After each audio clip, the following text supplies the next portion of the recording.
Prezados irmãos e irmãs, louvado seja nosso Senhor Jesus Cristo, para sempre seja louvado nossa Mãe Maria Santíssima. Neste quinto domingo do tempo comum, a Igreja nos propõe o tema do sofrimento.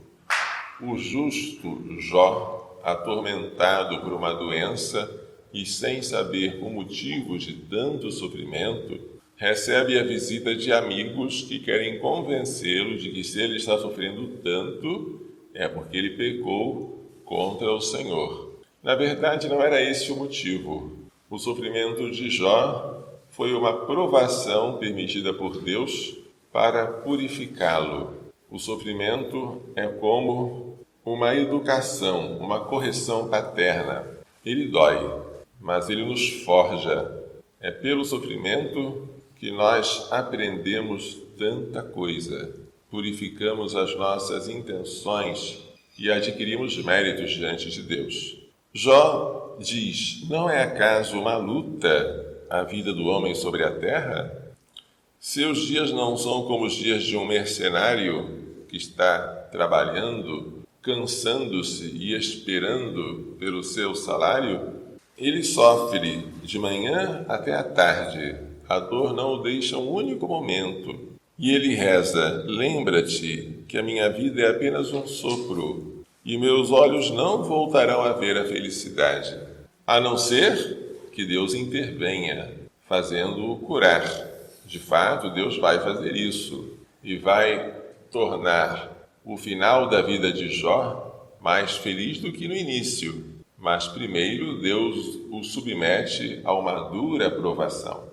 O Salmo 146, que nós acabamos de ouvir, canta a misericórdia do Senhor, que conforta os corações despedaçados, que enfaixa as suas feridas e as cura.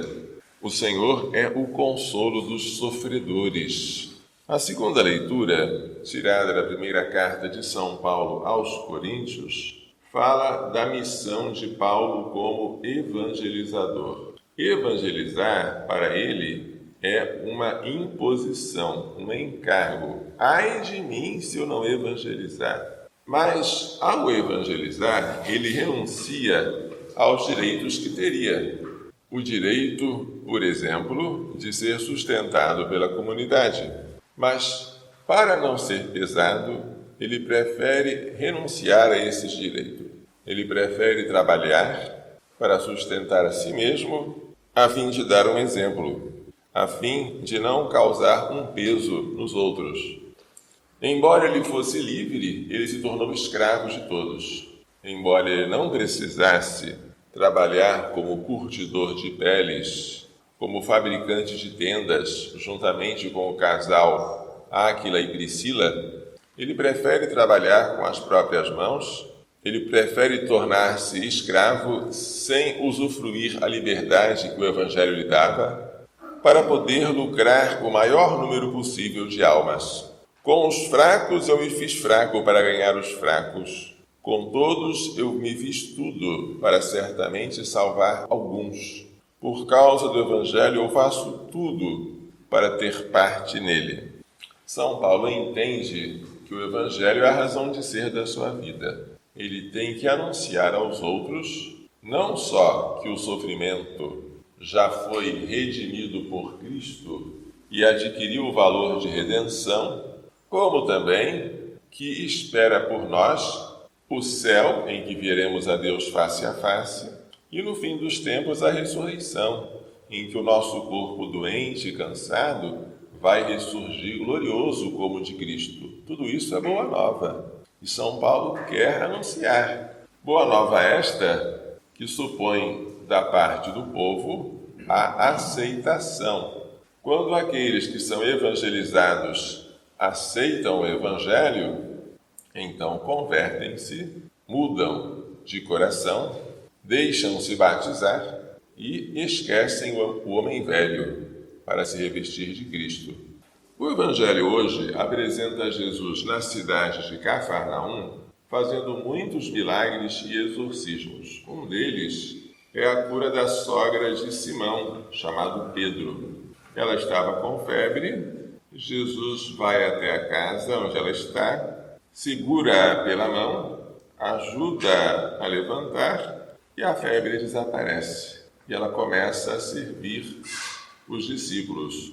À tarde, levam até Jesus uma multidão de doentes, de possuídos pelo demônio, e Jesus cura muitos, expulsa muitos demônios, e não deixa que os demônios falem, porque os demônios sabem quem ele é. Mas Jesus não está interessado nos testemunhos do pai da mentira. Depois, no dia seguinte, quando ainda está escuro, de madrugada, é a hora melhor para rezar, Jesus se levanta e sai da cidade para orar. Simão e os seus companheiros foram à procura dele, e quando o encontraram, disseram: todos estão te procurando. Ou seja, ele fez sucesso pelos milagres, pelos exorcismos, mais gente estava procurando. Mas Jesus diz que deve ir a outros lugares, às aldeias da redondeza, porque foi por isso que ele saiu. Saiu de onde? Saiu de Cafarnaum. Ele está agora em oração. Um outro sentido mais profundo, ele saiu do Pai.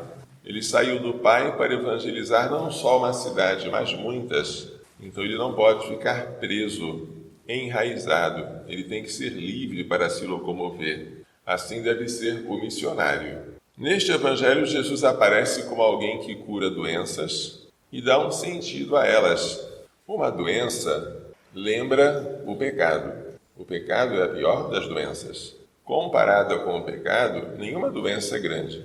Quando ele cura doenças, ele está sinalizando que tem o poder de perdoar pecados. Quando ele ressuscita um morto, ele está sinalizando que tem o poder de ressuscitar os que estão mortos pelo pecado. Quando ele cura um leproso, a lepra era mortal, contagiosa e desfigurante, ele sinaliza que tem poder de nos curar da lepra do pecado, que mata, que contagia e que nos desfigura. Curar um doente é bom, porém o sofrimento será assumido pelo próprio Jesus.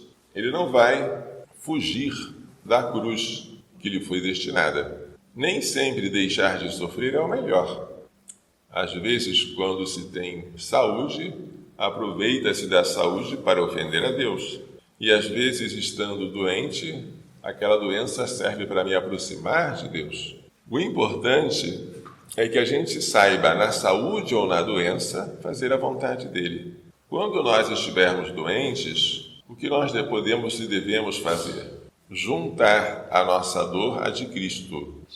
Juntar a nossa aflição à aflição de Cristo crucificado.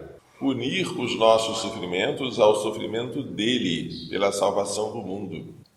É isso que é simbolizado na Santa Missa pela mistura de uma gotinha de água ao vinho que será consagrado.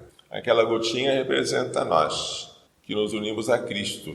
Aquela gotinha é tão pequena, mas quando se une ao vinho que será consagrado, é diferente. O nosso sofrimento unido ao de Cristo passa a ter valor eterno, valor sobrenatural, valor de eternidade. Por isso, sofrer, embora continue sendo uma dureza, já não é mais algo desesperador, é algo com sentido. Nós sofremos, mas não sofremos à toa. Sofremos, mas não sofremos como os que não têm esperança. Sofremos sabendo que se Deus permite o sofrimento é para o nosso bem ou para o bem de terceiros e que nada do que nós sofremos vai ficar perdido se nós depositarmos sobre este altar. Maria Santíssima, a Mãe das Dores, a Consoladora dos Aflitos, nos faça entender e pôr em prática as lições desta liturgia. Louvado seja nosso Senhor Jesus Cristo. Para sempre seja louvado e nossa Mãe Maria Santíssima.